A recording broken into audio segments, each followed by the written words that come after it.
Three very, very important points for us to go through. The first one is fear. Second one is stress. And the third one is single focus. Three very, very important points for us to go through. So let's look at fear. It's something that rules us every day. It's called different words and given different emotions in different countries, languages, and perceptions. So the question is, what is fear? The definition, as per the dictionary, is an unpleasant emotion caused by the threat of danger, pain, or harm. Now, let's look at our triggers. Let's look at what are the emotions that cause us threat of danger, pain, or harm. For example, I might lose my job. I might not be good enough for my relationship. I may be lonely. I won't have money. I don't know what will happen tomorrow. I don't want to eat wrong food as I may look unhealthy, and so on and so forth. So let's look at how we can address these fears, or what action we can take and do to reduce our fear factors. Let's look at one example, which is I might lose my job. So that's a fear, that's an emotion, that's a thought, however you want to call it. What's the action? The action plan is to first ask yourself the fear. Ask yourself the following questions and answer them as you go. So first question, why would I lose my job? You have your answer there. Follow that by saying, what do I need to do to keep my job? Then the next question, when should I take action? And another question, is it worth keeping my job? Once you find the answers to these questions, then you might be able to try and understand the fear and the trigger. In the same way, try and understand your fear and resolve it by self-talk. You may choose your own line of questions and answers to suit your being. For example, we have looked at one fear. Let's look at the others. Let's look at maybe, I don't want to eat the wrong kinds of food. So let's try and understand what and why that fear rules you. What I suggest you do is you make a list of questionnaires for each of your fears and you keep answering them as you go. By now, you know how to handle these situations because you've now come to day 14 of the 21-day program. If you've been diligent and you've taken the responsibility, you will know exactly how to go about doing this. Now, if you can't, that's okay. I'm here. And through the process of the 17th, 18th, 19th, 20th, and the 21st day, the 6 days, we will be doing some meditation and we'll go through revision. But try your best to go through the notes, if not today, on another day. Now let's look at stress. The biggest word today is stress, or I am stressed and I can't cope. I feel overwhelmed. So what is stress?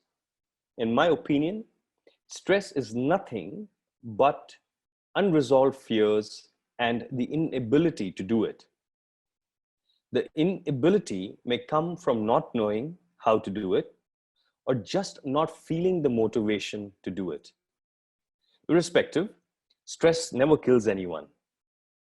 It's the thought of the stress and the inability to handle the specific situation, the fear, or the other emotions that keep coming and going, and you can have whatever name you want for it. What is the solution? Come on, let's hear your answer. You know how passionate and clear I am about practice, practice, practice. Practice either in meditation, in visualization, or practice it in the situation if it allows you to. which basically means till you're not put to the test, you will never know how to respond to it. Remember the story of the monk who came down from the mountains to big bad Mumbai, and he saw this poor boy sleeping on the road. And then out of curiosity, he asked him how he handles all the noise. And the boy had a very simple answer: I just do it because I have no choice. So always remember, we get accustomed to the stress or the environment that we are in. If the environment changes like it has now, it takes us time to adapt to the stress. We will adapt to it irrespective. The question is if you want to adapt to it sooner or later. What I suggest is if you're going to do it anyway, you might as well do it sooner so you can live the whole process in health, happiness, and with your choice. So you control it as much as possible. When I say control, I don't mean you control the situation. You can never control a situation. You can only control how you respond to the situation or how you react to the situation. Now, how do you respond? You respond when you eat well, move well, sleep well, and you're in the zone. How do you react? When you're not in the zone. Really that simple. Now let's look at single focus. Single focus is very, very important. And especially now, I am sure some of you have had enough of this turmoil of conspiracy theories, media banging and slapping you, creating a mountain of a molehill, and at some point you're going to crack. So I'm saying, don't crack. Because once you crack, it's going to be really difficult to put the pieces back together. It's possible, but it'll be more effort than doing it now. So what we believe in, and when I say we, it's my team and myself, and you beautiful people who have been by me for the last 2.5, 3 years, and for the new ones coming in. We believe in simple thinking and single focus. Intending with an action plan assists in manifesting things quicker. It simply means you can't just sit and say, I want to have a lot of money and it's going to come to you. Yes, there will be opportunities that will come to you, but you need to be ready with your action plan, because when the opportunity comes, either you will be in fear because you won't know how to handle it, or you'll just let the opportunity pass because you'll be burnt out. So looking at where we are now, use this opportunity of making your intentions, making an action plan, and feeling the emotions of manifestation. Use this opportunity to heal and repair yourself. So when the time comes, you are ready for action. We also believe that too many advices from many sources dilutes the manifestation process and adds to confusion and chaos. Hence the age-old wisdom: a teacher guides you, and no better teacher than you. The gurus come, gurus go, advisors come, advisors go. The only person that stands consistently is you. And that you is hidden under all these layers: the news, the media, the over-information, the fat loss tablets, the fat loss ideas, the keto diets, and everything that they want to throw to you, which you're asking for. But now you have that power. You have that power of taking charge, of going within, going to the outwards, gathering your information, chalking out a plan, and living with it. Don't have a 1-year plan. Have a 10-year plan. Have a 20-year plan. Have a 30-year plan. You know why? Because it makes it easier for you to make mistakes. If you have a 1-year plan, your chances of making mistakes is very small. But if you have a 10-year plan, you can avoid those options. So you're not under stress. So you do things peacefully. Now, for some of you, not being stressed might be a new emotion or a new feeling. So now is that time to simply step back and take it easy. Don't feel guilty. Take 3, 4 days off. It's okay. You're going to land up making the same amount of money like you did. In a few circumstances, yes, there might be some pressure, but this is where it's going to test you on how you can be not the stress, be you, and look at the stress as just another buffet or another meal in the buffet.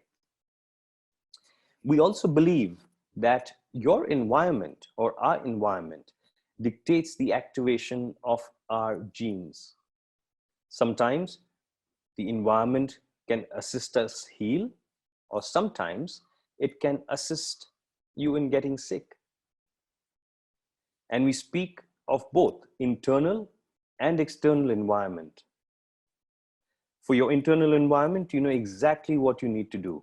Go through the previous notes, get very clear on your fundamental base rules, your circle of safety, your triad of balance, your circle of wellness, 3 simple thought processes and additional simple thought processes. That in itself will look after your internal environment. Your external environment, where we are today in this so-called uncharted territory, which we can call an opportunity highway. Focus is the most important factor. And you know why? Because this is the time when people are hoping, people are praying, people are in need, they are asking.